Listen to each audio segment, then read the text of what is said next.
Всем привет, с вами Саша, и это у нас новое разговорное видео на канале. Думаю, вы заметили, что обстановочка сменилась. Сейчас я нахожусь дома у молодого человека, и пока он на работе, я решила заснять новое разговорное видео. Вы заметили, что я очень редко выпускаю вообще любые видео на YouTube, так как у меня была и работа, и подготовка к учебе, и домой я уже успела слетать, и уже наступил 2024 год, и так как я поступила в университет на бакалавриат, я решила, что пора уже рассказать вам о языковых курсах в Корее, о этапах поступления, о плюсах и минусах, и обо всем, о моем личном опыте. Я училась в 2 разных университетах, поэтому мне есть что вам рассказать. Надеюсь, вам понравится это видео, и давайте же начинать!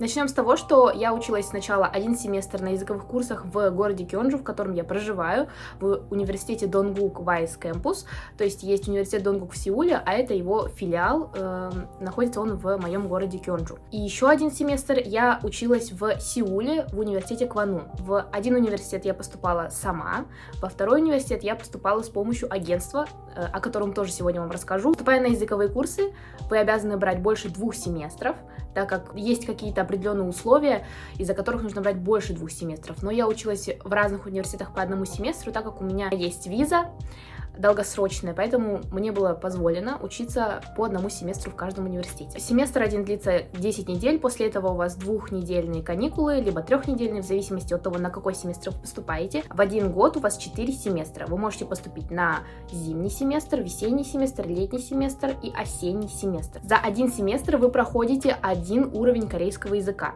То есть это очень достаточно таки экспресс-обучение, вам нужно очень много учиться, очень много нужно учить и также сдавать при этом тесты и промежуточные экзамены. В большинстве случаев на 1 семестр вам дается 2 учителя, то есть в неделю они будут меняться. Учитесь вы 5 дней в неделю, с понедельника по пятницу, и языковые курсы длятся каждый день по 4 часа. Уроки длятся по 50-45 минут, и также дается время для отдыха между уроками. В принципе, каждый день проходит одинаково, вы идете по программе учебника, учите слова, грамматику, также очень много различных, возможно, дополнительных каких-то заданий, это зависит уже от университета. Программу языковых курсов определенного университета вы можете увидеть у них на сайте. Теперь об экзаменах. На языковых курсах вы сдаете 2 экзамена. Первый промежуточный, он проходит на ровно половине вашей учебы, то есть после 5-й недели. И итоговый экзамен вы сдаете уже в конце семестра. Промежуточные и итоговые экзамены включают в себя обязательные, это говорение, когда вы сдаете 1 на 1 с учителем какую-то определенную, часть практическую. Также второе — это слушание, когда вы слушаете текст и вам нужно ответить на вопросы по листу. Третье — это чтение, когда вы читаете какие-то определенные задания, вам нужно найти правильные ответы. И четвертое — это презентация. Но презентации, возможно, могут быть не везде. В общем, вся учеба, вне зависимости от того, на каком курсе вы находитесь, на 1 уровне, на 2 или на 5 и 6, вы всегда программа одна. Вы учитесь по учебнику, возможно, у вас есть какие-то практические дополнительные задания по типу эссе, презентации и так далее, но при этом, так как это 10 недель, вам нужно за 10 недель выучить целых 2 учебника, обычно 1 уровень делится на учебник A и B, и за первые 5 недель вы проходите 1 учебник, и за вторые 5 недель 2. Поэтому особо большого разнообразия вы не увидите во время учебы на языковых курсах. Возможно, вам даже покажется, что это не то, что вы себе представляли, поэтому заранее предупреждаю, не стройте никакие заоблачные планы, вам нужно усердно учиться на языковых курсах, так как языковые курсы, они нужны для того, чтобы готовым уже, во-первых, сдать экзамен топик, то есть это экзамен по корейскому языку, который вам нужно сдать для поступления в университет, для работы в Корее, и вообще это очень важная бумажечка здесь, она играет очень большую роль для вас, как для иностранца. И второе, для чего нужны эти языковые курсы, это также для работы и для учебы. То есть, если вы будете поступать в университет, вам будет определенный бенефит, плюсик вам будет в копилочку за то, что вы закончили языковые курсы в Корее. Из интересного, на языковых курсах везде, абсолютно везде, я надеюсь, что везде, наверное, в 99%, я уверена, есть 1 урок, культурный урок, когда вы 1 день посвящаете не учебе, а едете, смотрите какие-то культурные достопримечательности, возможно, делаете какие-то культурные, именно вас знакомят с корейской культурой, вы готовите что-то кушать, вы ездите на какие-то мероприятия. К примеру, мы ездили с университетом Донгук, мы ездили в парк развлечений. И это было очень круто. В университете Кванун мы ездили в Кёнбок-кун. С утра, между прочим, чтобы посмотреть смену караула, также пофотографироваться, и после этого, в принципе, все. Но при этом могут быть и различные другие занятия, например, съездить на тэквондо. Вы знаете, да, что тэквондо — это корейский вид спорта, можно поехать, да, и позаниматься. Это зависит уже от самого университета, он сам придумывает, куда бы вас свозить. Также это зависит от города и местоположение, в котором вы находитесь. Например, в Пусане, если вы будете учиться, вы в Сеул точно не поедете, так как дорога занимает очень много времени. Но при этом, если вы учитесь в Пусане, вы можете съездить в ближайшие города, такие как Тэгу, Кёнджу, Ульсан, и посмотреть какие-то достопримечательности там. В общем, в любом случае, в каждом городе в Корее есть какая-то своя особенность, своя достопримечательность, и в этом плане корейские университеты могут выбрать все, что им захочется. Если вы поедете на языковые курсы, у вас будет возможность потом рассказать мне, куда ездили вы. А если вы уже были на языковых курсах, то обязательно поделитесь своим опытом и вообще, как вам понравилось ли учиться, или вы сейчас учитесь, что вы проходите и так далее. Мне все будет интересно почитать. Итак, давайте я скажу о том, что понравилось мне, а потом я перейду к плюсам и минусам. Заранее хочу предупредить, что это все лично мое личное мнение, вам не обязательно к нему прислушиваться, слушать, я просто рассказываю о своем опыте. Мне самой понравилось учиться на языковых курсах, я смогла, во-первых, попрактиковаться и поразговаривать со своими ровесниками, одногруппниками, с учителем, попрактиковать именно разговорную часть. Второй плюс для меня — это, конечно же, знакомство с новыми людьми.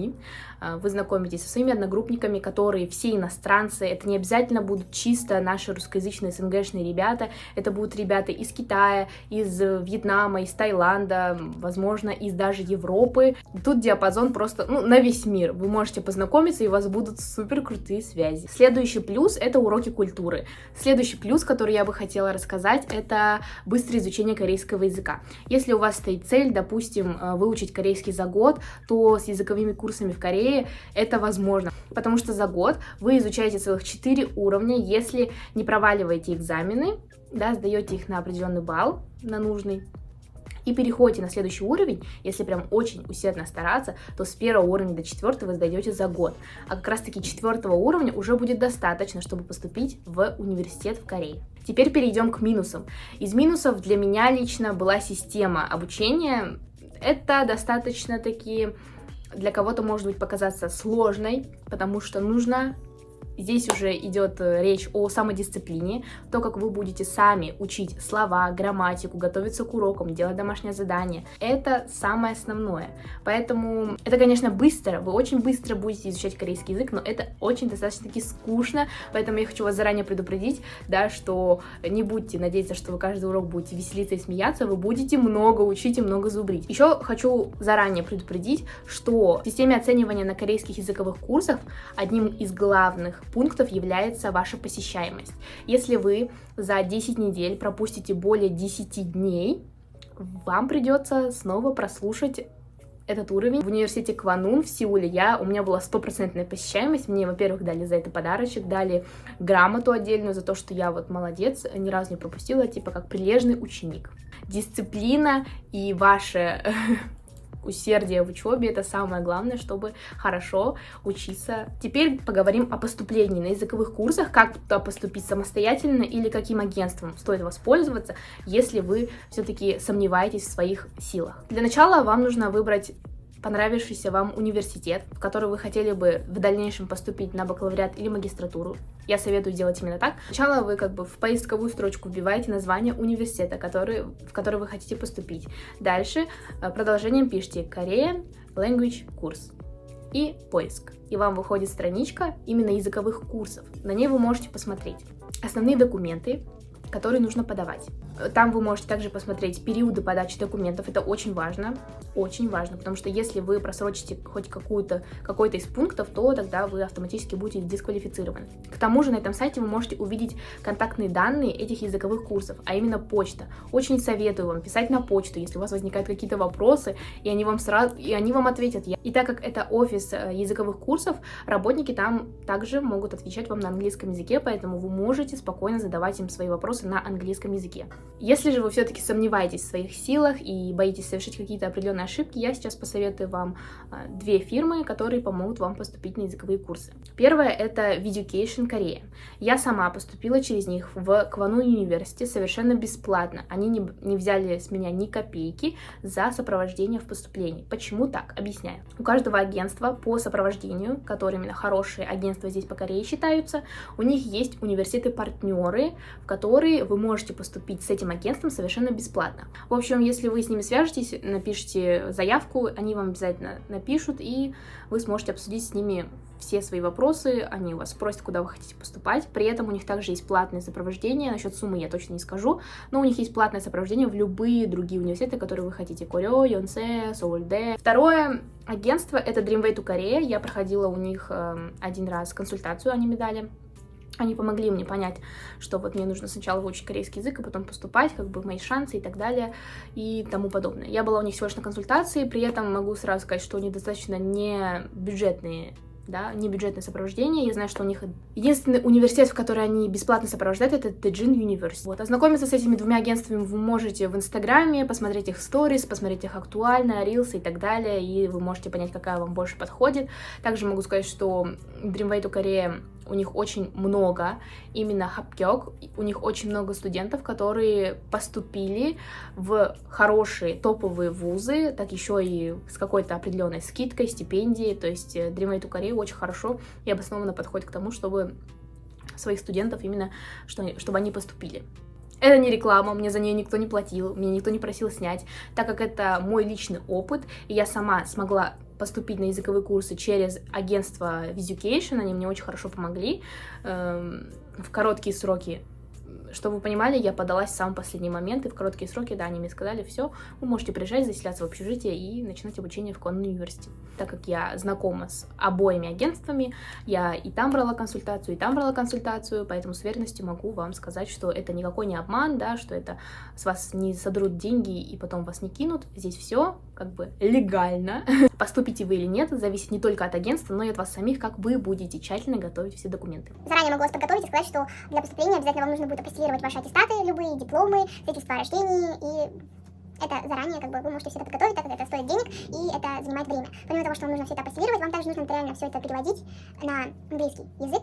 Насчет обучения. Есть университеты, в которых обучение стоит 1 000 000 вон, есть университеты, в которых обучение стоит 1 600 000, 1 700 000, тут зависит уже от самого университета, поэтому начинайте копить свои денежки, готовьте документы и прилетайте в Корею на языковые курсы. Надеюсь, вам понравилось это видео. Оставляйте свои комментарии. Если у вас есть какие-то вопросы, вы можете писать мне в комментариях, либо пишите мне в Инстаграм, я вам обязательно отвечу.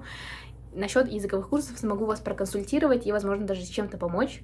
Ну а с вами была Саша. Встретимся в следующем видео и всем пока-пока. Кстати, видео о том, как я поступила в Корейский университет самостоятельно, я обязательно тоже запишу чуть попозже.